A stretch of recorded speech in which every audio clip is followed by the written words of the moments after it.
उत्तर प्रदेश में प्राथमिक शिक्षक भर्ती की तैयारी करने वाले सभी अभ्यर्थियों का स्वागत करता है द मास्टर, आपका अपना यूट्यूब चैनल। इस वीडियो लेक्चर में हम लोग सुपर टैट के टोटल 137 नंबर का प्रैक्टिस सेट सॉल्व करने वाले हैं। ये सारे जो प्रैक्टिस सेट हैं ये राकेश यादव पब्लिकेशन की बुक से लिए गए हैं। यह आपकी परीक्षा के लिए बहुत ज़्यादा उपयोगी पुस्तक है जिसे आप अपने नज़दीकी बुक स्टोर से खरीद सकते हैं।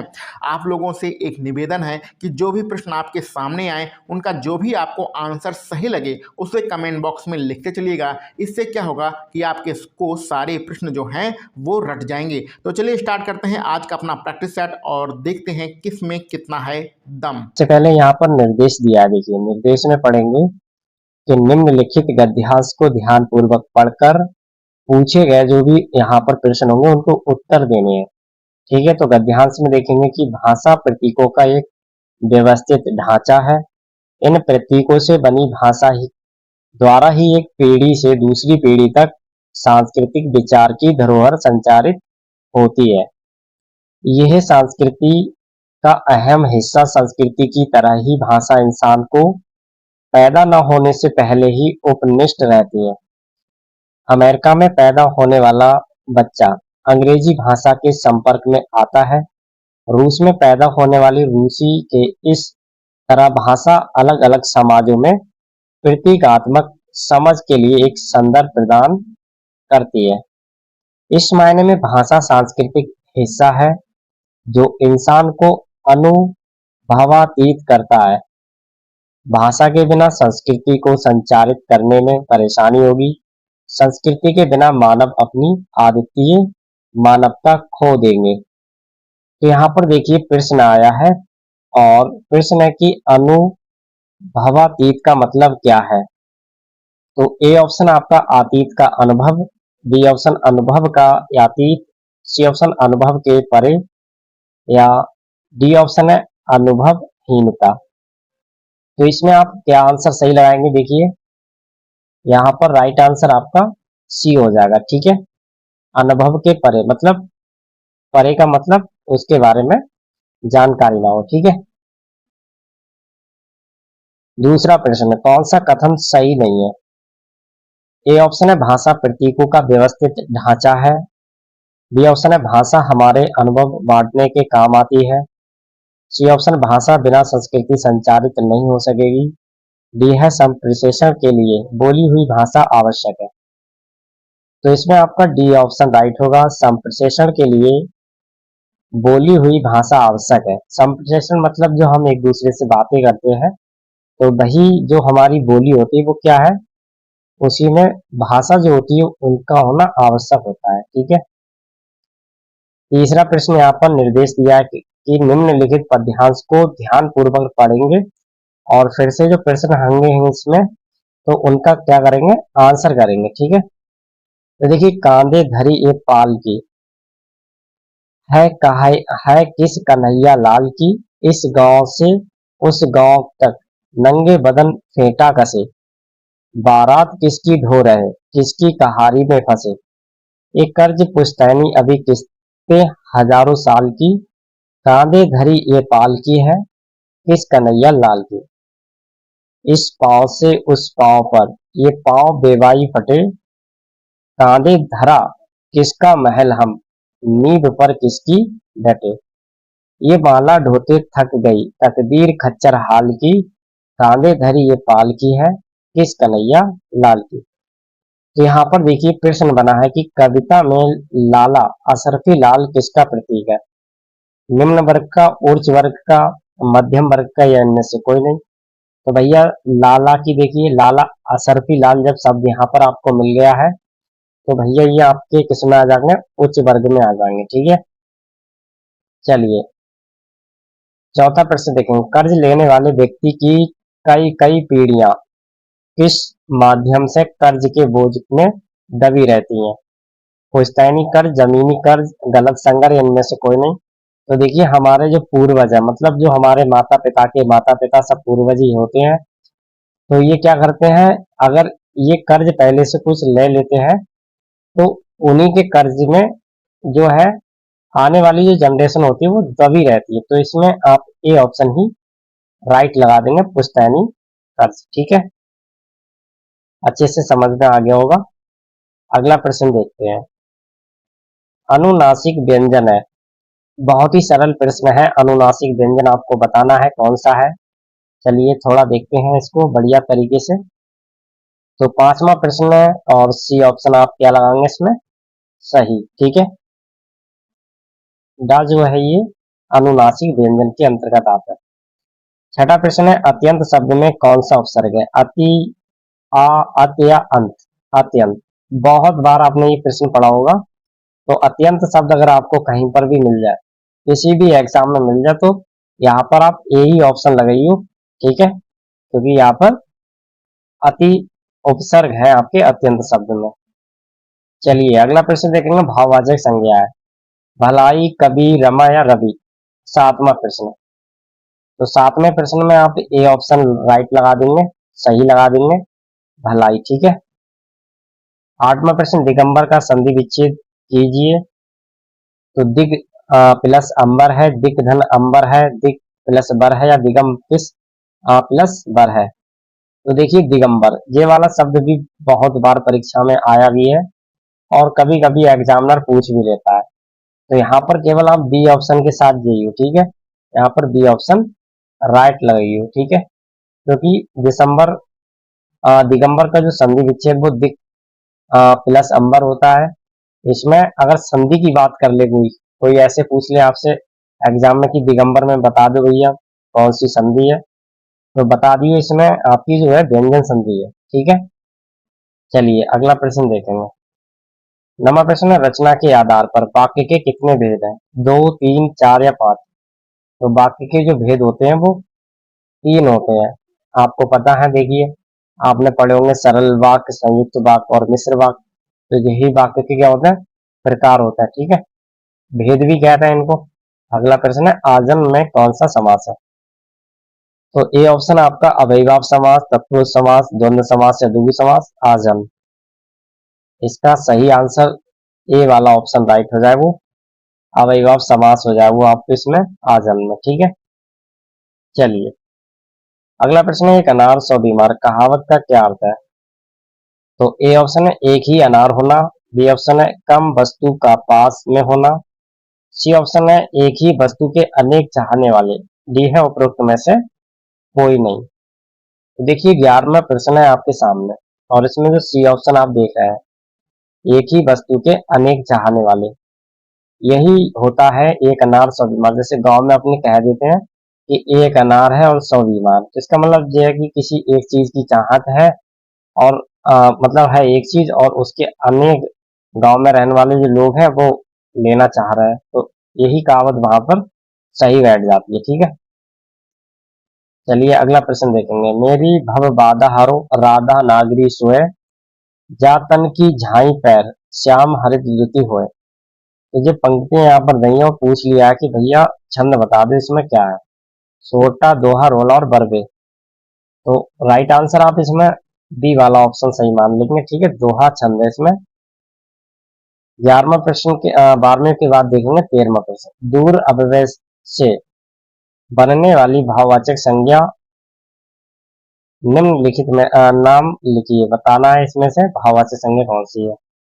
दूर से बनेगी दूरी, दूरतम, दूरस्थ या इनमें से कोई नहीं। तो 13वां प्रश्न है आपका ए ऑप्शन राइट हो जाएगा, दूरी, ठीक है। प्रश्न संख्या 14, पेड़ से पत्ते गिरते हैं, रेखांकित अंश में कौन सा कारक है? संप्रदान, कर्ण, अपादान या अधिकरण कारक? प्रश्न संख्या 14, तो सी ऑप्शन आपका राइट हो जाएगा, अपादान कारक, ठीक है। चलिए अगला प्रश्न देख लेंगे। मानव में अप्रत्यय है, मानव में क्या है? अप्रत्यय, बताना क्या है। तो देखिए यहाँ पर 4 ऑप्शन आपको दिख रहे होंगे और चारों ऑप्शन बहुत ही महत्वपूर्ण है और इसमें अगर आप राइट आंसर क्या लगा देंगे? सी वाला ऑप्शन। अब ठीक है, तो ये ऑप्शन बिल्कुल सही माना जाएगा। तो ये तो हिंदी के प्रश्न थे। अब आते हैं अंग्रेजी के प्रश्नों पे। अंग्रेजी के प्रश्न हम जब पढ़ेंगे तो सबसे पहले हमें क्या मिलेगा? एक पैसेज मिलेगा। जब भी हम एग्जाम देंगे तो पैसेज आता है उसमें, और पैसेज कैसे सॉल्व करेंगे, पैसेज के प्रश्न कैसे सॉल्व करेंगे, पहले हमें पैसेज को बहुत ध्यान से पढ़ना होता है। चलिए तो शुरुआत करेंगे इस पैसेज की। देखिए तो पैसेज में यहाँ पर है कि रीड द पैसेज, पैसेज को पढ़ें, गिवन बिलो और नीचे दिए हुए, आंसर द क्वेश्चन, क्वेश्चन के आंसर देने, प्रश्न को उत्तर देने। ठीक है, तो यहाँ पर है there is habitually held out mistaken belief that meeting are for solving problem and making decisions.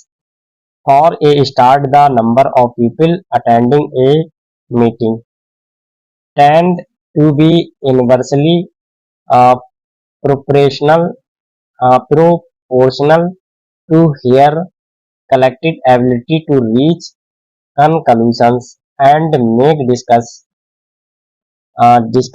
ठीक है, इसके बाद है and those are the least important elements instead hour are spent on side issue playing elaborate game one another. तो यहाँ पर प्रश्न देखिए आया है कि according to the author meeting, तो जो आथर है, आथर कह रहा है कि ये मीटिंग के बारे में बता दो क्या है। Are a waste of time, समय खराब करना होता है। हेल्प टू सॉल्व प्रॉब्लम, किसी समस्या का समाधान करना होता है। Are a from a playing elaborate game, केवल गेम में खेलकर एंजॉय करना होता है। या allow discuss decisions to be made, कुछ बनाने का क्या होता है, निर्णय लिया जाता है। तो यहाँ पर जो सही आंसर मानेंगे आप वो ए ऑप्शन ही मान लेंगे, आर ए बेस्ट टाइम। ठीक है, अकॉर्डिंग जो है आथर के द्वारा अगर मीटिंग का मतलब माना गया है तो वो समय बर्बाद माना गया। ठीक है, ऐसा ये आथर मानते हैं। चलिए अगला प्रश्न है the word that so that many people believes meeting are important is badly held collected ability number of people या सॉल्विंग प्रॉब्लम। तो आपका ए ऑप्शन इसमें क्या हो जाएगा, राइट हो जाएगा, बिडली हेल्ड। 18वां प्रश्न the author believes in the sensitivity of holding meeting for. A option है particle value, B option translational feature, C option है कलेक्टिव ओपिनियन या डी ऑप्शन डिस्कशन मेकिंग। तो 18वें प्रश्न में आप क्या लगाएंगे भैया, डी ऑप्शन। ठीक है, डिसीजन मेकिंग, निर्णय लेना। ठीक है, फिर डायरेक्शन दिया है 19 और 20, read the giving poem carefully, बहुत ध्यान से पढ़ें, एंड आंसर और आंसर करें द क्वेश्चन का, जो क्वेश्चन नीचे दिए हैं। तो देखिए hope is thing with feathers that perches in his soul and sings the tune without the word and never stop at all. तो यहाँ पर देखिए प्रश्न पूछ लिया गया है कि इन द लाइन्स, इन लाइनों में, गिविंग होप, क्या आशा है द थिंग्स, सोचने की, with feathers that poet is using ए या एन। तो भैया यहाँ पर जो आथर है या जो कह सकते हैं सोचने वाला है, उसकी क्या अभिलाषा है। यहाँ पर इलेग, यहाँ पर इलेगोरी है, हाइपरबोल है, इमेजिनरी है या सिमिली है, अलंकार बताना है इसमें। तो यहाँ पर आप सी ऑप्शन राइट लगा लेंगे, क्योंकि भैया जब कोई आशा करता है तो वहां पर वो कल्पना करता है, कल्पना को हम इमेजिनरी बोलते हैं। ठीक है, तो यहाँ पर आपका सी ऑप्शन राइट आएगा। फिगर ऑफ स्पीच की बात करें तो इमेजिनरी होगा, काल्पनिक। ठीक है, कल्पना करना। 20वां प्रश्न है the observation perches in the soul refers to human. तो यहाँ पर ए ऑप्शन है एक्सपेक्शंस, बी ऑप्शन है स्पिरिचुअलिटी, सी ऑप्शन है बैरियर्स और डी ऑप्शन डिसअपॉइंटमेंट। प्रश्न संख्या 20, आपका ए ऑप्शन यहाँ पर बिल्कुल सही होगा। अगला प्रश्न है 21वां, improve the hold part of the given sentence, the labours are went at getting hard is due to time are them. तो went B, went upon, went in या नो इम्प्रूवमेंट। 21वां प्रश्न देखिए, आपका बी ऑप्शन बिल्कुल right हो जाएगा। ठीक है, मिनट अपॉन। अगला प्रश्न देखेंगे, डायरेक्शन दिया है, क्वेश्चन है 22 से 30 तक, आंसर द क्वेश्चन डायरेक्टेड। ठीक है, तो यहाँ पर देखिए 22वां प्रश्न है, change the following sentence into passive voice, do not disturb me. तो यहाँ पर पैसिव वॉइस बनाना है, let me be disturb not, let me not disturb, let me not be disturb या let me not be disturb. 22वां प्रश्न, तो आपका सी ऑप्शन क्या हो जाएगा, बिल्कुल करेक्ट हो जाएगा। ठीक है।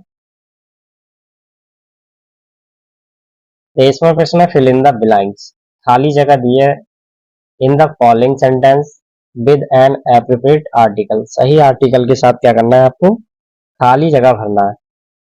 यहाँ पर है देखिए सेंटेंस, इट वाज खालिस्तान है cold Saturday morning at beginning of month. यहाँ पर बताना है कौन सा आर्टिकल, बिल्कुल सही भरा जाएगा।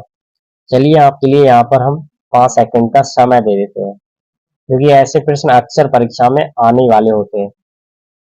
तो देखिए भरेंगे कैसे, यहाँ पर जैसे हमने पढ़ा इट वाज, तो इट वाज के बाद आप क्या लगा देंगे, इट वाज के बाद लगा देंगे यहाँ पर ए। तो भैया ए तो सभी में लगा हुआ है, ए आएगा यहाँ पर बिल्कुल। ठीक है।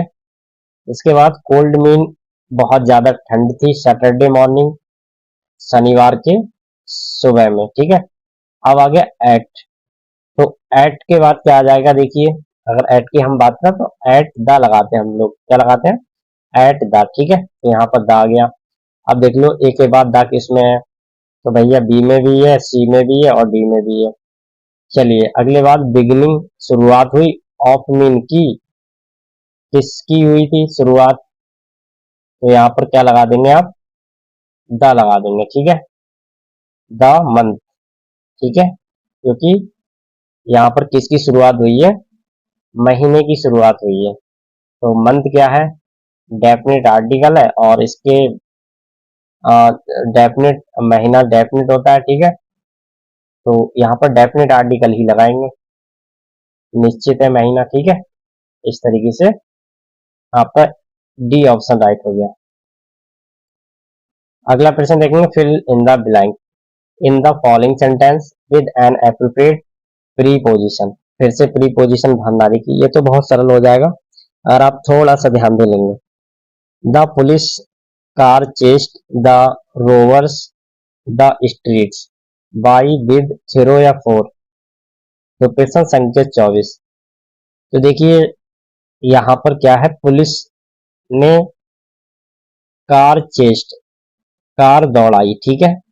द रोवर्स किसके पीछे, डाकू के पीछे।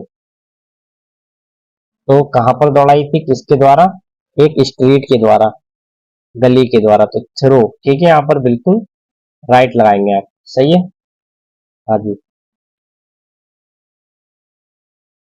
अगला प्रश्न देखेंगे 25वां प्रश्न, find out which part of the sentence has an error. बताना है एरर किसमें है, I want him for the danger he was going, B option है to face during the kicking और C option no error, D इसमें no error है। देखिए तो यहाँ पर प्रश्न संख्या 25 में भैया एरर कहाँ पर है, एरर है आपका बी वाले ऑप्शन में। ठीक है। ये वाला जो पोर्शन देख रहे हैं ये बी वाला है। तो यहाँ पर कहाँ पर है, अगर हम ढूंढना चाहें तो कहाँ पर है भैया, use of in place of और। ठीक है। इस तरीके से यहाँ पर हम लिख सकते हैं। प्रश्न संख्या 25 में आप क्या करेंगे, बी में मिस्टेक निकाल लेंगे। ठीक है। ये वाला ए है और ये वाला बी है, ये वाला सी है और ये नो एरर हो गया। यहाँ पर आपका कौन से वाले में एरर निकला, बी वाले में। ठीक है। यस। अगला प्रश्न देखेंगे 26वां, write down the opposite meaning word of the given word. तो यहाँ पर ब्लेमिश है, ब्लेमिश का क्या बताना है, विलोम शब्द बताना है। तो यहाँ पर है स्टिग्मा, स्ट्रेंथ, एडॉर्नमेंट या बोल्ट, 4 ऑप्शन आपको मिल जाते हैं। तो इसका सही आंसर क्या हो जाएगा, यहाँ पर स्ट्रेंथ हो जाएगा, पावर हो जाएगी। ठीक है। 26 का बी ऑप्शन करेक्ट होगा। चलिए अगला प्रश्न देखेंगे, right down the similar meaning word of the given word. तो यहाँ पर मोमेंटोस है लिखा हुआ, मोमेंटोस, मोमेंटस मतलब एलाबोरेटेड, एक्स्ट्राविजेंट, इम्पोर्टेंट या हेसिटिक। 27वां प्रश्न, सी ऑप्शन एकदम करेक्ट लगाएंगे आप, सही लगा देंगे, ठीक है। चलिए अगला प्रश्न है, write down the one word for the given group of word sentence. One who can not easily pleased, यहाँ पर है फास्ट, ड्यूस, कॉपिंग, रिफरिंग या टेलविन। प्रश्न संख्या 28, इसमें आपका ए ऑप्शन राइट होगा, फास्टिडियस। 29वां प्रश्न देख लेते हैं, write down the correct meaning of the given idiom phrases, a bird eye view. तो ए ऑप्शन है a detailed presentation, B option है ए बेस्ट व्यू, सी ऑप्शन है ए जनरल व्यू या डी ऑप्शन है ए पर्सनल व्यू। तो C option आप क्या लगा देंगे, इसमें राइट लगा देंगे, ठीक है। 30वां प्रश्न, fill in the blank with the appropriate modal verb to make the sentence meaningful. तो यहाँ पर सेंटेंस है, यू खालिस्तान है, leave small object lying around such object, खालिस्तान है, बी सैलोड बाई चिल्ड्रन। तो should, might, should may, should could या शुड में। तो प्रश्न संख्या 30 में आप डी ऑप्शन के साथ जाएंगे, शुड में, ठीक है। इसके बाद में भैया संस्कृत से प्रश्न आते हैं। देखिए संस्कृत के कैसे प्रश्न होते हैं, 31 से शुरू हो जाते हैं। यदिहेव का संधि विच्छेद कीजिए। तो यदिहेव का जो संधि विच्छेद होगा, यदि धन एवं होगा, यदि यद धम यद होगा, यद धन बा होगा या यदेव धन बा होगा। 31वां प्रश्न, इसमें आपका ए ऑप्शन क्या हो जाएगा, राइट हो जाएगा। अगला प्रश्न है 32वां, वन क्षेत्रम निर्मेक्षम वर्तते रेखांकित शब्द का समसामयिक विग्रह कीजिए। निर्माक्षिक, मक्षी काणा अभाव, मक्षी कानिर या निर्मक्षी कारणाम। 32वां प्रश्न आपका बी ऑप्शन क्या होगा, इसमें राइट हो जाएगा, ठीक है। 33वां प्रश्न, स्रोत बयानी में धातु और प्रत्यय पृथक कीजिए। स्रोत धन बा, स्रोत धन त्वावत, स्राधन त्वाव्यत या स्राधन त्वत्वा। प्रश्न संख्या 33, चलिए आंसर करिएगा। यहाँ पर आप सी ऑप्शन राइट लगाएंगे, श्रुधन त्वावत, ठीक है। 34वां प्रश्न, विद्यालय वार्षिक उत्सव अस्ति, अद्य, सभ, कदा या यदा। तो देखिए 34वां प्रश्न आपका, और इसमें ए ऑप्शन राइट होगा, यदा, ठीक है। 35वां प्रश्न, बुद्ध व सारा आसित, अत्र, तत्र, हाँ या कदा। 35वां प्रश्न सी ऑप्शन राइट, ठीक है। 36वां प्रश्न, सुरेश मालिता किम अतिथिया भोजना, खाली जगह है, कुर्वंती, कुर्मी, कुर्बे या कुरम, कुर्महा यहाँ बोलेंगे। 36वां प्रश्न ए ऑप्शन राइट होगा, कुर्वंती। 37वां प्रश्न, जलम खालिस्तान अस्ति, शुद्धे, शुद्धम, शुद्धा या शुद्धानी। तो बी ऑप्शन आप राइट लगा देंगे, शुद्धाम। इसके बाद 38 और 39 के लिए यहाँ पर क्या है, एक गद्यांश दिया हुआ है और इस गद्यांश को पढ़ेंगे, फिर प्रश्न करेंगे, ठीक है, प्रश्नों के उत्तर करेंगे। तो यहाँ पर पद्यांश से देखिए, एतास्मिन् अंतरे गुहाया स्वामी दक्षि पुंछ नाम श्रृंगाल समागच्छत सा च यावत् पश्यति तावत् सिंह पद पद्धति गुहाया।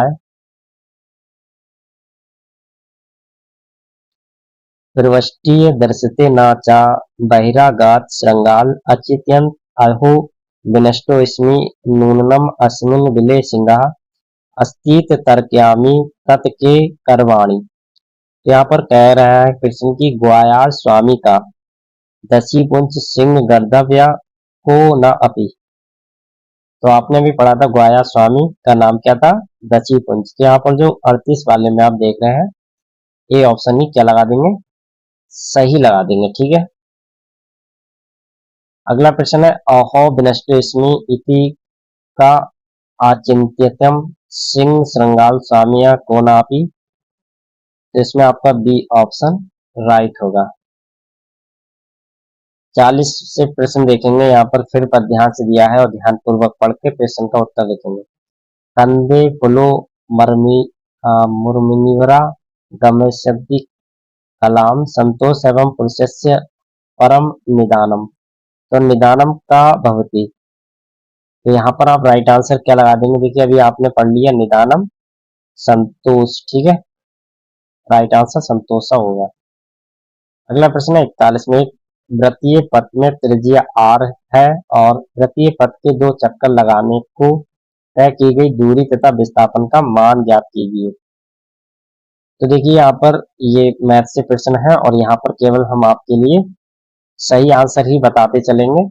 आंसर आप जरूर सॉल्व करिएगा, ठीक है, फार्मूला भी बताते रहेंगे, उनसे आप सॉल्व करते रहेगा। विस्तार से सारे प्रश्न देखने हैं तो आप लिंक देख सकते हैं, नीचे लिंक दिया है, पूरे प्रैक्टिस सेट होगा, ठीक है, वहां पर मैथ विस्तार से कराया गया है। 42वां प्रश्न, संवेग संरक्षण से क्या तात्पर्य है? तो यहाँ पर क्या आंसर सही होगा? देखिए प्रश्न संख्या 42 में डी ऑप्शन राइट हो जाएगा, ठीक है, इनमें से कोई नहीं। 1 किलो वाट प्रति घंटा कितने जूल के बराबर होता है? मैथ का प्रश्न है, देखिए सॉरी ये साइंस का प्रश्न है, तो इसमें क्या आंसर सही होगा? 43 वाले में बी ऑप्शन, ठीक है। अगला प्रश्न देखेंगे, परमाणु बम का निर्माण किसने किया है? ओटो होन, रदरफोर्ड, गोल्डस्टीन या थॉमसन? 44 वाले में आपका ए ऑप्शन राइट होगा, ओटो होन। अगला प्रश्न है, एंटीबायोटिक रोग फैलाने वाले किस वाहक को प्रभावित नहीं करते हैं? जीवाणु, प्रोटोजोआ, विषाणु या कवक? प्रश्न संख्या 45, आपका सी ऑप्शन क्या होगा? सही होगा, प्रोटोजोआ। 46वां प्रश्न है, भारी जल किसे कहते हैं? H2O को, D2O को, T2O को या C2O को? तो भारी जल कहा जाता है भैया D2O को, ठीक है। प्रश्न संख्या 46 में आपका बी ऑप्शन, D2O को भारी जल कहा जाता है। अगला प्रश्न है, एक पादप जाति की आवासीय स्थिति को क्या कहते हैं? साकेत, निकेत, पर्यावरण या इनमें से कोई नहीं? चलिए आंसर करिएगा। तो 47 वाले प्रश्न में आपका बी ऑप्शन राइट हो जाएगा, निकेत। 48वां प्रश्न, ठोस बर्फ किसे कहते हैं? द्रव को, CO2, CO2 गैस को, ठोस CO2 या इनमें से कोई नहीं? तो 48 वाले में आपका सी ऑप्शन सही हो जाएगा। देखिए यहाँ पर ये वाला, ठीक है, सी ऑप्शन राइट हो जाएगा, CO2। 49वां प्रश्न, मानव शरीर में कौन सी धातु प्रचुर मात्रा में होती है? Mg, Fe, Ca, इनमें से कोई नहीं? तो आपका सी ऑप्शन क्या हो जाएगा? राइट हो जाएगा, Ca। 50वां प्रश्न, किस तत्व का उपयोग रेडियोथेरेपी में किया जाता है? रेडियम, यूरेनियम, कार्बन, इनमें से कोई नहीं? तो प्रश्न संख्या 50 में आपका राइट आंसर ए होगा, ठीक है, रेडियम। प्रश्न संख्या 51 देखिएगा और 51वां प्रश्न देखिए जी, 5.75 गुणा 5.75 प्लस 3.25 गुणा 3.25 माइनस 11.5 गुणा 3.25 बटे में 5.75 गुणा 5.75 माइनस 3.25 गुणा 3.25 का मान क्या होगा? देखिए प्रश्न संख्या 51 में जब आप इन संख्याओं को बराबर करेंगे तो भैया 5.25 माइनस 3.25 और बटे में आप लिखेंगे 5.75 प्लस 3.25 बराबर करेंगे तो 2.50 आ जाएगा, बटे में 9 आ जाएगा। अगर इसको हम भाग करते हैं तो 0.28 आ जाता है और 0.28 आपका ऑप्शन नंबर बी है, ठीक है। 52वां प्रश्न है, संख्या दी है 46, 49, 200 में 6 के स्थानीय मान तथा अंकीय मान का क्या करना है? आपको अंतर ज्ञात करना है। चलिए तो भैया यहाँ पर अंतर जो निकल के आएगा वो आपका 5, 4, 9, 4 टाइम 9 और 4 आएगा, ठीक है। 53वां प्रश्न, यदि अंडर रूट 5 बराबर 2.236 हो तो under root 180 minus 80 under root में इसका मान क्या होगा। बहुत ही सरल प्रश्न है, देखिए अगर आप निकालेंगे तो निकाल सकते हैं फार्मूला लगा के, ठीक है। तो इसमें आप सी ऑप्शन राइट मानेंगे। अगला प्रश्न है 1/2 भाग 1/2 का 1/4 प्लस 2/3 गुणा 3/4 भाग 1/2 माइनस 5/4 का मान क्या होगा। तो यहाँ पर जो मान निकाल के लाएंगे आप भैया ए ऑप्शन डायरेक्ट लगा देंगे 25/6। 55वां प्रश्न, 14, 21, 57 में 2 के स्थानीय मान तथा अंकीय मान में अंतर ज्ञात कीजिए। तो यहाँ पर आप सी ऑप्शन क्या लगा देंगे, राइट लगा देंगे, ठीक है, 1998। अगला प्रश्न, किस वस्तु के मूल्य में 10% की कमी कर दी जाए, उसे पुराने मूल्य पर लाने के लिए उसकी कीमत में कितनी वृद्धि करनी होगी। तो यहाँ पर देखिए ऐसे प्रश्न अगर आपको मिलेंगे तो वही फार्मूला लगाते हैं, प्रतिशत वृद्धि बराबर, ठीक है, और इसमें आप क्या करेंगे 10 बटे माइनस 100 माइनस 10 कर देंगे, गुणा 100 से कर देंगे, तो बराबर करेंगे 100/9, बराबर करेंगे तो 11 सही 1/9% आपका निकल के आ जाएगा आंसर। सही है, तो सी ऑप्शन राइट होगा इसमें। अगला प्रश्न, किसी वस्तु को 1200 रुपए में बेचने पर प्राप्त लाभ उसे 800 रुपए में बेचने पर उठाए गए हानि का तिगुना है, तो उस वस्तु का क्रय मूल्य क्या होगा। 57 वाला प्रश्न देखिएगा। तो इसमें आप डी ऑप्शन राइट लगा लेंगे, वही वैसे ही करेंगे भैया, मान लेंगे, ठीक है, माना क्रय मूल्य बराबर एक्स है, तो बराबर करेंगे तो 1200 बेचने पर लाभ होगा 1200 माइनस एक्स, तो रुपए 800 है, 800 बेचने पर हानि होगी आपकी बराबर एक्स माइनस 800, प्रश्न के अनुसार 1200 माइनस एक्स बराबर यही कर लेंगे और ब्रैकेट में एक्स माइनस 800 कर लेंगे। तो जब 1200 माइनस एक्स करेंगे तो बराबर 3x आ जाएगा और इसमें क्या कर देंगे माइनस 2400 कर देंगे, ठीक है। इसी तरीका से आप करेंगे तो बराबर में क्या आ जाएगा 3600/4 आ जाएगा, ठीक है, 3600/4 भाग करेंगे 900 निकल के आ जाएगा आपका फटाक से आंसर। तो प्रश्न संख्या 57 में आपका क्या आएगा 900 आ जाएगा, ठीक है। 58वां प्रश्न देखिएगा। 58वां, दीपक और प्रदीप की वर्तमान आयु का अनुपात 3:5 है, उनकी आयु का लगभग 80 है, 10 वर्ष बाद उनकी आयु का अनुपात क्या होगा। तो प्रश्न संख्या 58 में आप बी ऑप्शन राइट लगाना चाहिए 2:3। अगला प्रश्न, सागर ने 20% वार्षिक साधारण ब्याज की दर से कुछ राशि प्रमोद से प्राप्त की, 2 वर्षों के बाद उसे कुल भुगतान के लिए 43,400 रुपए अदा करने पड़े, कर्ज की क्या राशि थी। तो कर्ज की जो राशि रही होगी तो इसमें आप डी ऑप्शन राइट लगा देंगे, वैसे ही सॉल्व करेंगे जैसा कि मान लेंगे, ठीक है, जब कोई चीज पता नहीं होती मान लेते हैं, माना x, ठीक है। अगला प्रश्न, खोखले बेलन की बाहरी त्रिज्या 3 सेंटीमीटर एवं भीतरी त्रिज्या 2 सेंटीमीटर है, यदि बेलन का आयतन 110 सेंटीमीटर तो उसकी ऊंचाई क्या होगी। चलिए आंसर करिएगा। तो डी ऑप्शन यहाँ पर राइट होगा, निकल के आएगा आपका 8 सेंटीमीटर, ठीक है। 61वां प्रश्न, किसी फैक्ट्री में 50 मजदूर काम करते हैं जिनकी औसत मजदूरी 2100 रुपए है, यदि मैनेजर का वेतन भी शामिल कर लिया जाए तो औसत मजदूरी 90 रुपए बढ़ जाती है, मैनेजर का कितना वेतन होगा। 69,990, 5380, 6700 या 7200। तो देखिए प्रश्न संख्या 61 और 61 में आपका सही आंसर हो जाएगा ए ऑप्शन, ठीक है, 6990।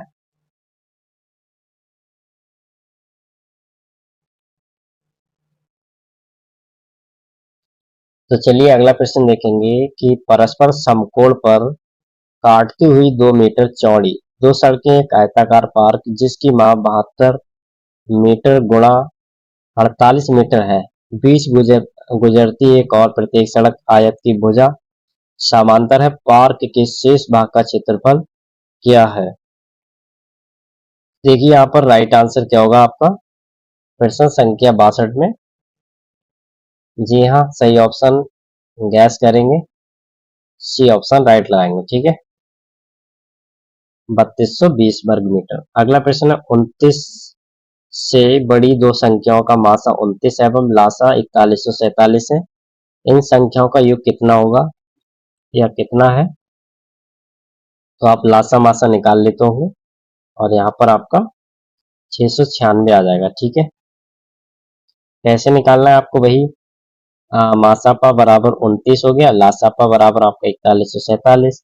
संख्याएं कितनी है आपकी? 29A और 29B। तो सूत्र के अनुसार कि पहली संख्या गुणा दूसरी संख्या, यही तो आप लगाते हैं, बराबर कर लेंगे 29 गुणा 4147 बराबर 29 गुणा 11 गुणा 377 बराबर करेंगे तो 319 गुणा 377 आ जाएगा। अतः इनका योग करेंगे तो बराबर आएगा 319 प्लस 377 बराबर कितना आ जाएगा? 696 आ जाएगा। क्लियर हो गया। बहुत ही सरल प्रश्न होते हैं, लेकिन ये आप करके देखेंगे तभी आप अच्छे से समझेंगे। 64वां प्रश्न है कि minus A square plus 2ab minus 4b square से 2a square plus 3ab minus 5b square को घटाने पर क्या मान होगा? तो मान निकल के जो आएगा वो भैया क्या आ जाएगा? Minus 5 square minus A B plus B square आ जाएगा। ठीक है, चलिए अगला प्रश्न देखेंगे। 10 सेंटीमीटर व्यास वाले एक वृत्त में प्रत्येक 8 सेंटीमीटर लंबी दो समांतर जीवाओं के बीच की दूरी कितनी होगी? तो इसमें आपका ए ऑप्शन राइट होगा, 6 सेंटीमीटर। ठीक है, अगला प्रश्न है, मान लीजिए x बराबर 5 plus 1/√5 plus 1/5 plus √5 plus 3/√5 minus 5 है। तो x का मान क्या होगा? तो x का जो मान निकल के आएगा वह आएगा आपका ऑप्शन नंबर ए। ठीक है, 9/2। 67वां प्रश्न, ब्रैकेट में 25 की स्क्वायर 10 गुणा ब्रैकेट 24 स्क्वायर 10 स्क्वायर 20 गुणा ब्रैकेट 26 की स्क्वायर 25 में अभाज्य गुणनखंडों की कुल संख्या कितनी है? 125, 170, 185 या 150। 67वां प्रश्न देखिएगा, तो 67 वाले में आप डी ऑप्शन क्या लगा देंगे? बिल्कुल सही लगा देंगे। ठीक है, अगला प्रश्न है, यदि x प्लस वाई बराबर 15, x y plus y z x बराबर 75 हो तो बताना है यहाँ पर कि x plus 4y plus Z बटे 3z किसके बराबर होगा? 1 के, 2 के, 3 के या 4 के? 68वां प्रश्न आपका बी ऑप्शन क्या होगा? बिल्कुल राइट हो जाएगा। 69वां प्रश्न, किसी धनराशि के 9% वार्षिक दर से 2 वर्ष में चक्रवृद्धि तथा साधारण ब्याजों का अंतर 129.60 है। वह धनराशि क्या है? रुपए 8,000 है, रुपए 9500 है, रुपए 16,000 है, रुपए 15,000 है। तो प्रश्न संख्या 69 देखिए, और यहाँ पे आप पर क्या लगा देंगे आप? C option 16,000। ठीक है, अगला प्रश्न समूह है दिया हुआ, बताना है बहुलक क्या है इसका। तो इसका जो बहुलक निकालेंगे वो बी ऑप्शन आ जाएगा आपका। ठीक है, 3। अगला प्रश्न है, वह प्रक्रिया जिसके कारण चट्टानें अपनी ही स्थान पर टूटती फटती हैं कहलाती है। चलिए अगला प्रश्न आ चुका है, आप चयन, निक्षेपात्मक, अपरदन या ये सभी। तो इसमें आप ए ऑप्शन राइट लगाएंगे, अपचयन। ठीक है, प्रश्न संख्या 72, भारत के किस भाग में सर्वाधिक दैनिक तापांतर पाया जाता है? उत्तर प्रदेश के मैदानी क्षेत्र, तमिलनाडु के तटीय क्षेत्र, राजस्थान के मरुस्थलीय क्षेत्र या दक्षिण भारत के पठारी क्षेत्र? 72वां प्रश्न, सी ऑप्शन क्या होगा इसमें? सही होगा। ठीक है, अगला प्रश्न है, गांधी जी ने साबरमती आश्रम की स्थापना कब और कहाँ की थी? 1915 ईस्वी में सूरत में, 1916 में बड़ोदरा में, 1915 ईस्वी में अहमदाबाद में, 1917 में सूरत में। तो 73वां प्रश्न आपका सी ऑप्शन एकदम करेक्ट होगा। ठीक है, 1915 में अहमदाबाद में। अगला प्रश्न है, अहमदिया आंदोलन के प्रवर्तक कौन थे? मिर्जा गुलाम मोहम्मद, शेख अब्दुल सत्तारी, मोहम्मद गौस या अबुल कादरी? तो आपका ए ऑप्शन क्या होगा? राइट हो जाएगा, मिर्जा गुलाम मोहम्मद। प्रश्न संख्या 75, भारत के संविधान में मूल अधिकारों का विवरण किस भाग में और किस अनुच्छेद में निहित है? तो ए ऑप्शन आपके सामने है, भाग 4 अनुच्छेद 14 से 35। बी ऑप्शन है भाग 4 में अनुच्छेद 12 से 35। सी ऑप्शन है भाग 3 में अनुच्छेद 12 से 35। डी है भाग 3 में अनुच्छेद 14 से 35। तो सी ऑप्शन आप क्या लगा देंगे यहाँ पर? बिल्कुल सही ऑप्शन। ठीक है, अगला प्रश्न है, संसद के 3 अंगों के नाम अंगों के कौन कौन से समाहित होते हैं? राष्ट्रपति, लोकसभा, राज्यसभा, ये सभी? तो इस क्षेत्र वाले में भैया आप बिल्कुल सही जगह पे आए हैं, ये सभी। ठीक है, यही 3 अंग होते हैं संसद के। अगला प्रश्न, भारत का सबसे लंबा राष्ट्रीय राजमार्ग कौन सा है और ये किन 2 स्थानों को जोड़ता है? तो आपने पढ़ा होगा किताब में, राजमार्ग 44 जो कि श्रीनगर से कन्याकुमारी तक है, NH44। ठीक है, इसको बोलते हैं NH44। अगला प्रश्न है, भारत सरकार द्वारा नोट निकालने के लिए अनुपातिक कोष प्रणाली कब अपनाई गई? वर्ष 1906 में, 1911 में, 1916 में, 1920 में? 78वां प्रश्न है, बहुत ही महत्वपूर्ण प्रश्न होते हैं ऐसे जिन्हें आप याद रखते हैं। तो यहाँ पर आप डी ऑप्शन क्या लगाएंगे? राइट लगाएंगे। ठीक है, वर्ष 1920 में। अगला प्रश्न देखते हैं, 79वां प्रश्न आ चुका है आपके सामने। भारत में डेनमार्क योजना कब प्रारंभ की गई थी या शुरू की गई थी? वर्ष 1986 में, 1989 में, 1991 में, 1996 में? तो भैया 79 वाले में आप सी ऑप्शन राइट लगा देंगे, 1991 में। 80 वाला प्रश्न, सूखे से निपटने का व्यवस्थित सरकारी प्रयास किस पंचवर्षीय योजना के दौरान शुरू किया गया था? तो ए ऑप्शन क्या होगा आपका? सही, द्वितीय पंचवर्षीय योजना। फिर 81वां प्रश्न है, शिक्षण की पाठ्यपुस्तक विधि कौन सी है? पारंपरिक विधि, अनुसंधान विधि, वैकल्पिक विधि या उपरोक्त में से कोई नहीं? तो 81 वाले में आपका ए ऑप्शन क्या लगा देंगे? राइट। ठीक है, पारंपरिक विधि। अगला प्रश्न है, मनोवैज्ञानिक गेज के अनुसार शिक्षण क्या है? व्यवहार में परिवर्तन, व्यवहार में स्थिरता, मानसिक तनाव में वृद्धि, इनमें से कोई नहीं? तो आपका ए ऑप्शन क्या हो जाएगा? प्रश्न संख्या 82 में ए ऑप्शन। ठीक है, व्यवहार में परिवर्तन।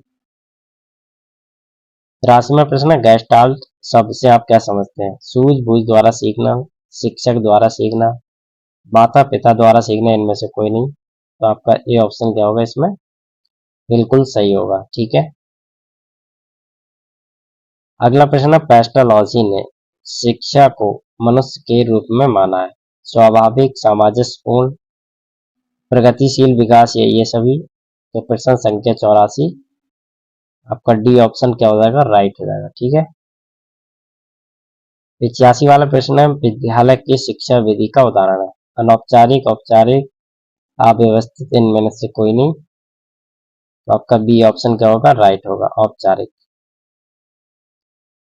प्रश्न संख्या 86, समावेशी शिक्षण विधि का दर्शन क्या है? विद्यार्थियों की असमानता का ज्ञान, विद्यार्थियों की सामान्यता का उपहास, केवल कुशल विद्यार्थियों का समावेश, उपरोक्त में से कोई नहीं? भैया आपका ए ऑप्शन राइट हो जाएगा, विद्यार्थियों की असमानता का ज्ञान।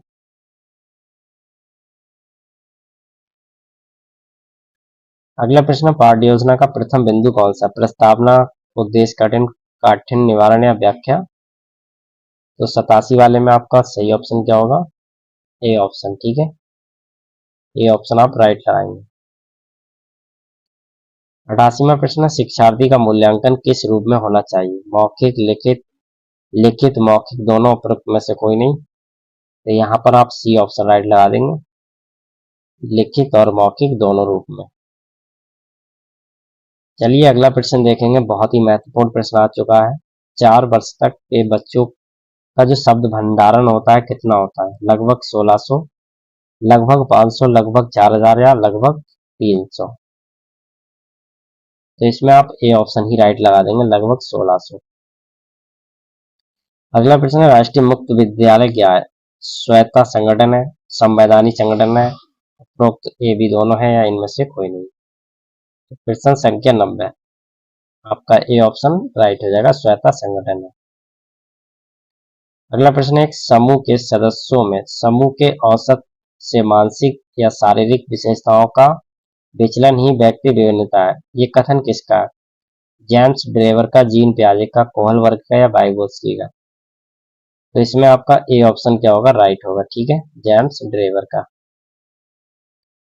92 वाला प्रश्न, सांवेगिक विभिन्नता क्या दर्शाती है? संवेग की मात्रा में विभिन्नता, संवेग की मात्रा में सामान्यता, सामान्य व्यवहार, इनमें से कोई नहीं। तो आपका ए ऑप्शन क्या हो जाएगा? राइट हो जाएगा, ठीक है, संवेग की मात्रा में विभिन्नता। अगला प्रश्न, प्रारंभिक बाल्यावस्था अन्य किसी नाम से जानी जाती है? पाक स्कूल व्यवस्था, आंधी और तूफान की अवस्था, शारीरिक वृद्धि की ठहरने की अवस्था, इनमें से कोई नहीं। तो 93 वाले में आपका ए ऑप्शन क्या होगा? राइट होगा, ठीक है, पाक स्कूल अवस्था। प्रश्न संख्या 94, क्रियात्मक विकास का संबंध किससे है? शारीरिक क्रियाओं से, संवेगात्मक क्रियाओं से, बौद्धिक क्रियाओं से, इनमें से कोई नहीं। आपका ए ऑप्शन क्या हो जाएगा? राइट हो जाएगा, ठीक है, शारीरिक क्रियाओं से। अगला प्रश्न है 95 वाला, प्रस्तावना प्रश्न का संबंध है विषय वस्तु से, पूर्व ज्ञान से, शिक्षक ज्ञान से, या श्रृंखलाबद्धता से। तो आपका बी ऑप्शन इसमें राइट होगा, पूर्व ज्ञान से। अगला प्रश्न है, संज्ञानात्मक विकास सिद्धांत का प्रतिपादन किसने किया था? कोहल वर्ग ने, जीन पियाजे ने, वाइगोत्स्की ने, या यंग ने। तो इसमें आपका बी ऑप्शन राइट हो जाएगा, जीन पियाजे ने। प्रश्न संख्या 97, ऐसा पुनर्वर्तन जो अनुक्रिया की संभावना को कम करता है क्या कहलाता है? अभिप्रेरणा, उत्साह, निंदा, या समायोजन। प्रश्न संख्या 97, तो भैया यहाँ पर सी ऑप्शन आप क्या लगा देंगे? बिल्कुल सही लगा देंगे, ठीक है, निंदा। प्रश्न संख्या 98, अनुबंधन क्या है? उद्दीपन और अनुक्रिया के बीच एक अंतर संबंध है, अनुक्रिया का अनुक्रिया से संबंध है, उद्दीपन का उद्दीपन से संबंध है, या उपरोक्त में से कुछ भी नहीं है। तो यहाँ पर क्या ऑप्शन आप राइट लगाएंगे?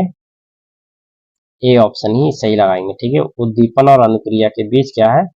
अंतर संबंध ही अनुबंधन कहलाता है।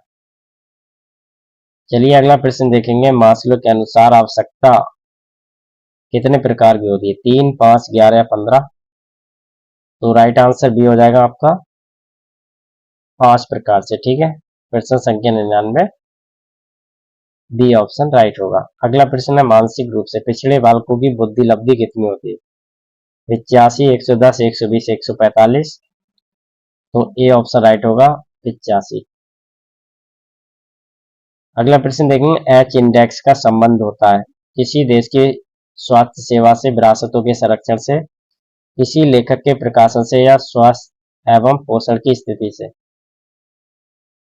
तो प्रश्न संख्या 101 और सी ऑप्शन क्या लगाएंगे? इसमें राइट लगाएंगे, ठीक है। अगला प्रश्न है, किस स्थान से कांसा युगीन प्रथम रथ का साक्ष्य मिला है?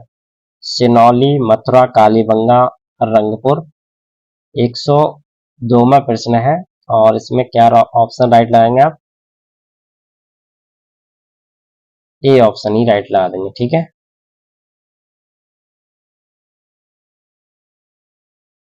अगला प्रश्न है 103 में, देखिए, उत्तर प्रदेश में बेबी अहिल्याबाई योजना किस लिए शुरू की गई थी?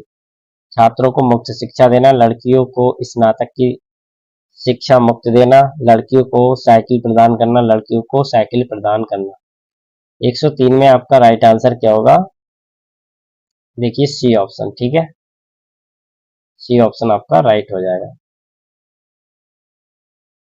अगला प्रश्न है गीतांजलि नामक पुस्तक की रचना किसने की है? मदन मोहन मालवीय, विवेकानंद, सचिंद्र सान्याल या रविन्द्रनाथ टैगोर? तो इसमें आपका डी ऑप्शन राइट होगा, रविन्द्रनाथ टैगोर। 105वां प्रश्न, रिमेन्स ऑफ द डे नामक पुस्तक की रचना किसने की? काजुआ इशिगुटो, किमी राइकोनेन, सिमोन हॉलेप या जॉन कैटरी? 105वां प्रश्न, ए ऑप्शन क्या होगा, राइट होगा। अगला प्रश्न है, इंग्लैंड का टाइम्स स्टेडियम किस खेल के लिए प्रसिद्ध है? क्रिकेट, फुटबॉल, खो खो या डर्बी? तो डी ऑप्शन आपका राइट हो जाएगा, डर्बी। चलिए अगला प्रश्न देखेंगे। 107वां प्रश्न है, भारत की सबसे पुरानी हॉकी टूर्नामेंट कौन सी है? Beighton Cup, Azlan Shah Cup, Rovers Cup या नेहरू कप? तो इसमें आपका ए ऑप्शन राइट हो जाएगा, बेटन कप।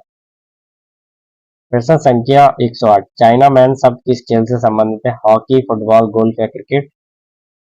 तो इसमें आपका डी ऑप्शन राइट होगा, क्रिकेट। प्रश्न संख्या 109, अंतर्राष्ट्रीय संग्रहालय दिवस कब मनाया जाता है? 5 जून, 16 सितंबर, 8 जुलाई, 18 मई? तो इसमें डी ऑप्शन क्या होगा, राइट होगा, 18 मई को। ठीक है। 110वां प्रश्न, किस उपनिषद में श्री कृष्ण का उल्लेख सर्वप्रथम मिला है? मुंडकोपनिषद, छंदो उपनिषद, काठोपनिषद या ईशो उपनिषद? तो बी ऑप्शन आप राइट लगाएंगे, छंदो उपनिषद। 111वां प्रश्न, सिकंदर के आक्रमण के समय मगध पर किसका शासन था? चंद्रगुप्त मौर्य, बिंदुसार, घनानंद या अजातशत्रु? तो सी ऑप्शन आपका राइट हो जाएगा, घनानंद। ठीक है। 112वां प्रश्न, नवाबगंज पक्षी विहार उत्तर प्रदेश कहाँ पर स्थित है? प्रतापगढ़, आगरा, उन्नाव, संत कबीर नगर? तो ये भैया आपका कहाँ पर है, उन्नाव में है, जिला उन्नाव। ठीक है। 113वां प्रश्न, कौन सी मूर्तियां मूर्ति शिल्प के चरमोत्कर्ष को व्यक्त करती है? खजुराहो की मूर्तियां, एलिफेंटा की मूर्तियां, एलोरा की मूर्तियां, ये सभी? 113वां प्रश्न और बहुत ही महत्वपूर्ण प्रश्न है, तो बी ऑप्शन आप क्या लगाएंगे, इसमें राइट लगाएंगे। ठीक है, एलिफेंटा की मूर्तियां। 114वां प्रश्न, माउंट आबू और अहिलवाड़ा के मंदिरों का निर्माण किसने कराया? चंदेल शासकों ने, चौहान शासकों ने, परमार शासकों ने या सोलंकी शासकों ने? तो आपका डी ऑप्शन राइट हो जाएगा, सोलंकी शासकों ने। अगला प्रश्न देखें, महान धार्मिक घटना महामस्तक अभिषेक किसके लिए की जाती है? बुद्ध, शिव, बाहुबली या कृष्ण? तो 115वें वाले में आप क्या ऑप्शन सही लगाएंगे, सी ऑप्शन। ठीक है, बाहुबली के लिए।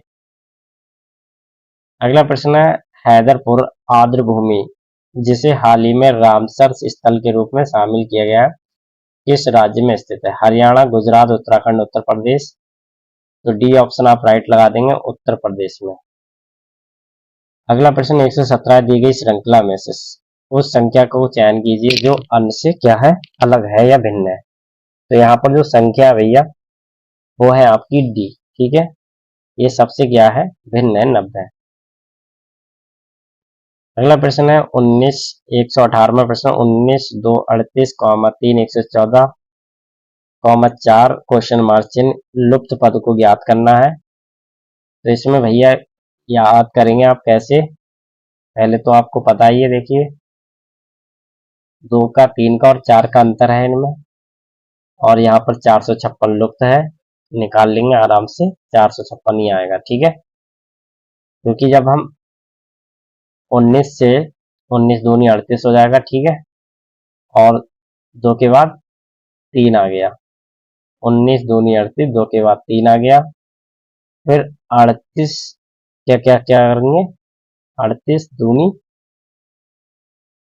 38। ठीक है, 114 आता है इसके बाद, 114 का कनेक्शन किससे है, 38 से है। ठीक है, 38 3 114, फिर इसके बाद में आपका 114 का कनेक्शन 456 से रहेगा, क्योंकि 114 चौका करेंगे तो 456 आ जाएंगे।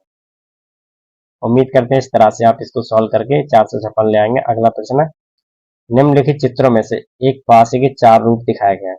3 के सामने वाले फलक पर कौन सा संख्या है? तो प्रश्न संख्या यहाँ पर 119 और यहाँ पर बी ऑप्शन के साथ जाएंगे 4 होगी। ठीक है। अगला प्रश्न, राधा शीला महिमा और सीता एक मेज के इर्द गिर्द बैठी है। राधा शीला के दाईं ओर बैठी है, महिमा सीता के बाईं ओर बैठी है। सीता के सामने विपरीत कौन बैठा है?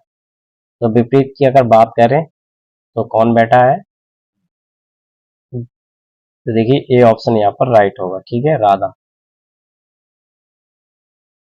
अगला प्रश्न देखिएगा, निर्देश दिया है 121 वाले प्रश्न को पढ़ेंगे। कथनों के आगे 2 निष्कर्ष दिए जाएंगे और निष्कर्ष निकालकर विचार करके सामान्यता ज्ञात करेंगे कि भिन्न प्रतीक होते हैं। आपको निर्णय करना है कि दिए गए निष्कर्षों में से कौन से यदि कोई हो निश्चित रूप से दिए गए कथनों के आधार पर निकाला जा सकता है तो अपना उत्तर निर्दिष्ट करेंगे। कथन देख लेंगे कि कुछ कुर्सियां लकड़ी की बनी है, कुछ मेजें लकड़ी की बनी है। तो निष्कर्ष यहाँ इस तरह से दिया है कि सभी लकड़ी की बनी चीजें या तो कुर्सी होती हैं या मेजें होती हैं। दूसरा, कुछ कुर्सी या मेजें हैं। तो यहाँ पर बताना है केवल पहला सही है, केवल दूसरा सही है, दोनों सही है और ना तो पहला सही है ना दूसरा। तो भैया इस तरह के अगर आप निष्कर्ष निकालते हैं तो इसमें आप क्या करेंगे, ना तो पहला सही हो जाएगा और ना तो दूसरा सही हो जाएगा। तो डी ऑप्शन आप आराम से लगा देंगे क्योंकि आप यहाँ पर कोई भी सही नहीं होगा। ठीक है, निष्कर्ष ही नहीं निकलेगा यहाँ पर। दोनों चीजें वो बोल रहा है तो ना तो पहला सही होगा ना दूसरा सही होगा। तो किसने कह दिया कि भैया सभी लकड़ी की बनी चीजें या तो कुर्सी होती हैं या मेजें होती हैं। तो कुछ कुर्सियां मेजें होती हैं। तो ना तो पहला सही है ना ही सेकंड सही है। समझ में आ गया? दोनों में उसने उलझा दिया। ठीक है, अगला प्रश्न 122वां कि निम्न में से लाइसेंस मुक्त तथा मुक्त में उपलब्ध संसाधन है। Open education resource, proprietary resource, firmware resource, इनमें से कोई नहीं। तो ए ऑप्शन आप यहाँ पर क्या लगाएंगे, राइट। ठीक है,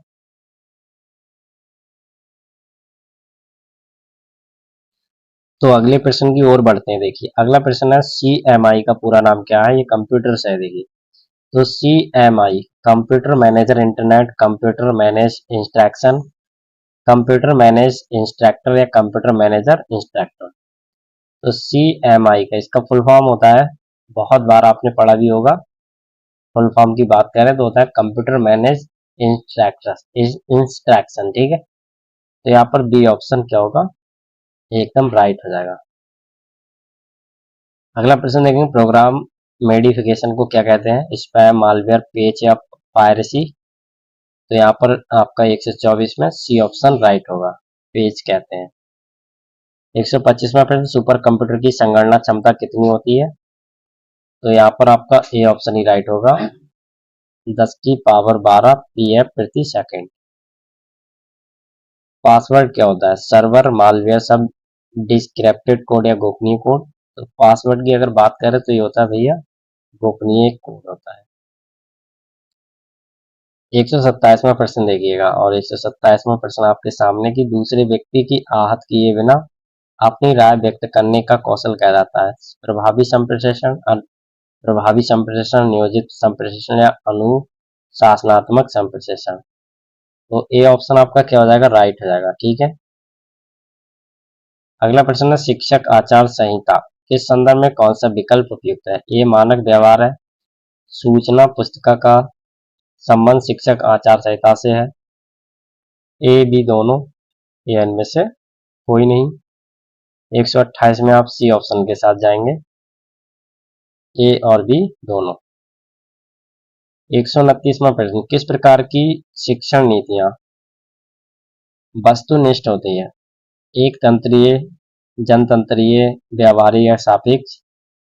129 में आपका बी ऑप्शन क्या होगा, राइट होगा। ठीक है, अगला प्रश्न देखेंगे आंतरिक। अगला प्रश्न है आंतरिक प्रेरणा के गुणारोपण सिद्धांत की व्याख्या किसने की थी? मास्लो, कोहलबर्ग, फ्रुटिसीदर या मैकडोनाल्ड। तो इसका सी ऑप्शन क्या हो जाएगा, राइट हो जाएगा। ठीक है, ब्रिटिश इंदर। 131वां प्रश्न। और 131वां प्रश्न देखिए, सहज प्रेरणा कटौती सिद्धांत किस अवधारणा से पनपा है? आपका ए ऑप्शन क्या हो जाएगा? राइट हो जाएगा, जैविक सहज प्रेरणा। 132वां प्रश्न देखिएगा, एक शिक्षक होने के नाते आप छात्रों में स्वयं अनुशासन की भावना को किस प्रकार प्रेरित करेंगे? एहसास कराकर, जिम्मेदारी सौंपकर, भरोसा देकर या प्रेरणा देकर? तो इसमें आपका बी ऑप्शन राइट होगा, जिम्मेदारी सौंपकर। अगला प्रश्न है, एक शिक्षक होने के नाते आप स्कूल में सही समय पर पहुंचते हैं, तो इसका छात्रों पर क्या प्रभाव पड़ेगा? प्रबंधन, समय की पाबंदी, प्रेरणा या शिक्षा की ओर उन्मुख? तो इसमें भैया बी ऑप्शन राइट होगा, देखिए समय की पाबंदी। ठीक है, अगर आप एक शिक्षक हैं, समय से जाते हैं, समय से पहले पहुंचते हैं, तो वही बच्चे आपके लिए बहुत ज्यादा रिस्पेक्ट देंगे, क्योंकि वो कहते हैं, वो समझेंगे कि जब हमारे शिक्षक ही समय से पहले आते हैं तो हमें भी आना चाहिए, और समय की वैल्यू अच्छे से समझ सकते हैं। चलिए अगला प्रश्न आपके लिए आ चुका है, और प्रश्न है देखिए 134वां। लॉरेन कोहलबर्ग द्वारा प्रस्तुत नैतिक विकास के सिद्धांत के अनुसार नैतिक विकास कितने चरणों से संपन्न होता है? तो भैया यहाँ पर आप 5, 6, 7 और 8 लगाते हैं, लेकिन यहाँ पर सी ऑप्शन सही लगाएंगे। ठीक है, लॉरेंस कोहलबर्ग ने नैतिक विकास के सिद्धांत 6 चरणों में बांटे हैं। कौन कौन से बता देते हैं, देखिए। बाहरी सत्ता पर आधारित, व्यक्ति केंद्रित और एक दूसरे के हितों पर आधारित, अच्छे आपसी व्यवहार, सामाजिक व्यवस्था पर आधारित, और इसके बाद 5वां उपयोगिता और व्यक्तिगत अधिकारों पर आधारित, और छठा है सार्वभौमिक नीति सम्मान सिद्धांत। ठीक है, ये 6 सिद्धांत है। 135वां प्रश्न किसका कथन है? पुरस्कार व्यक्ति से अच्छे कार्य करने की प्रेरणा जागृत करता है। McDonald, Thorndike, Maslow, Ryburn? तो डी ऑप्शन राइट हो जाएगा, रायबर्न। 136वां प्रश्न, विद्यालयों में दिए जाने वाले दंड के संदर्भ में कौन सा विकल्प सही है? प्रतिबंधात्मक, शारीरिक दंड, मानसिक दंड या ये सभी? 136 में आपका ए ऑप्शन क्या होगा? राइट होगा, प्रतिबंधात्मक। 137वां प्रश्न, आईएमडी द्वारा जारी वर्ल्ड टैलेंट रैंकिंग रिपोर्ट 2021 में भारत कौन सा स्थान प्राप्त है? 52वां, 56वां, 55वां, 54वां? तो बी ऑप्शन राइट लगा देंगे, 56वां। इसके बाद अगला प्रश्न देखिएगा, गुजरात के किस जिले को 100% जैविक खेती वाला जिला घोषित किया गया है? डांग, कच्छ, भावनगर या गांधीनगर? 138वां प्रश्न, और ए ऑप्शन क्या होगा? राइट होगा, डांग। 139वां प्रश्न देखिएगा, वैश्विक स्वास्थ्य सुरक्षा सूचकांक 2021 के संबंध में कौन सा कथन सही है? पहला, इस सूचकांक में यूएस के प्रथम स्थान प्राप्त हुआ। बी है, इस सूचकांक में भारत का स्थान 66वां है। तो ए ऑप्शन आपका केवल कथन पहला सही है। बी है, केवल कथन दूसरा सही है। सी है, दोनों कथन सही है। डी है, दोनों कथन क्या है? गलत है। तो इसमें आप भैया सी ऑप्शन क्या लगा देंगे? राइट लगा देंगे। ठीक है, दोनों कथन कैसे हैं? सही है। 140वां प्रश्न देखेंगे, हाल ही में दुनिया की पहली 100% पेपरलेस होने वाली सरकार कौन सी बन गई? दुबई सरकार, आबू धाबी सरकार, सऊदी अरब सरकार या इजराइल की सरकार? तो ए ऑप्शन आपका राइट हो जाएगा, दुबई की सरकार। 141वां प्रश्न, हाल ही में किस देश ने सार्को नामक एक सुसाइड मशीन को इच्छा मृत्यु के लिए उपयोग किए जाने की मंजूरी दी गई? सिंगापुर, स्विट्जरलैंड, डेनमार्क या स्वीडन? तो इसमें आप राइट आंसर कौन सा लगाएंगे? जी हाँ, बी ऑप्शन आपका सही होगा, स्विट्जरलैंड। 142वां प्रश्न देखिएगा, 11वां इको वर्ण 21 सैन्य अभ्यास का आयोजन किन दो देशों के बीच किया गया था? भारत श्रीलंका, भारत नेपाल, भारत बांग्लादेश या भारत मालदीव? प्रश्न संख्या 142, चलिए आंसर करिएगा। यहाँ पर डी ऑप्शन आप राइट लगा देंगे, भारत और मालदीव। 143वां प्रश्न, क्रिस्टियानो रोनाल्डो 800 से अधिक गोल करने वाले दुनिया के पहले फुटबॉलर बने, इनका संबंध किस देश से है? अर्जेंटीना, इंग्लैंड, पुर्तगाल या ब्राजील? तो सी ऑप्शन आप राइट लगाएंगे, ये थे पुर्तगाल से। ठीक है। 144वां प्रश्न, दिसंबर 2021 में शारदा मेनन की निधन हो गया, उनका संबंध किससे है? मनोचिकित्सा, कैंसर विज्ञान, दंत चिकित्सा या कार्डियोलॉजी? तो ए ऑप्शन क्या हो जाएगा? राइट हो जाएगा, मनोचिकित्सा। इसके बाद अगला प्रश्न देखते हैं। देखिए बहुत ही महत्वपूर्ण प्रश्न 145वां आ चुका है आपके सामने, और प्रश्न है देखिए, हाल ही में प्रकाशित पुस्तक 1971 में charge of the Gorakh and other stories के लेखक कौन है? बालकृष्ण मधुर, प्रभात कुमार, गौतम चिंतामणि या रचना बिष्ट? 145 में आपका डी ऑप्शन राइट होगा, रचना बिष्ट रावत। अगला प्रश्न है 146 में, नौसेना दिवस के अवसर पर खादी से बने हुए दुनिया के सबसे बड़े राष्ट्रीय ध्वज का प्रदर्शन भारतीय नौसेना द्वारा कहाँ किया गया? कोचीन, मुंबई, विशाखापट्टनम या चेन्नई? तो बी ऑप्शन क्या लगाएंगे? राइट, मुंबई में। अगला प्रश्न है, दिसंबर 2011 में मिथिला मखाना को जीआई टैग दिया गया, ये किस राज्य से संबंधित है?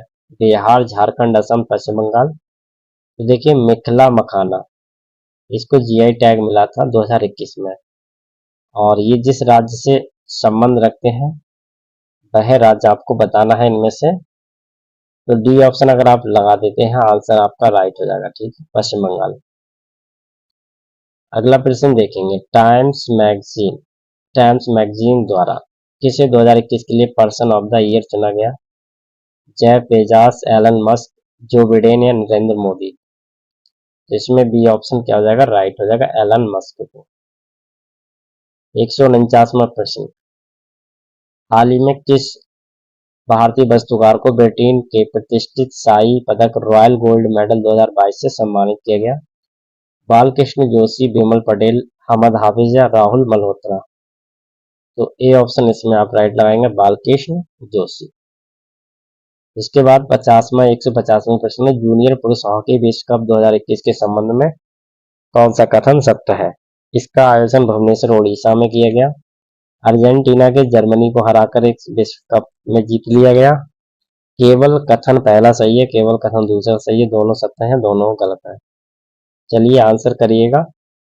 तो इसमें आप सी ऑप्शन क्या लगाएंगे? सही लगा देंगे, दोनों कथन भैया एकदम सही है। तो उम्मीद करते हैं आपसे कि आपको सेशन जरूर पसंद आया होगा। इसको लाइक और शेयर करिएगा। चैनल पर नए हैं, सब्सक्राइब नहीं किया, सब्सक्राइब करके रखिएगा। मिलते हैं अगले प्रैक्टिस सेट के साथ, तब तक के लिए goodbye, thank you, take care.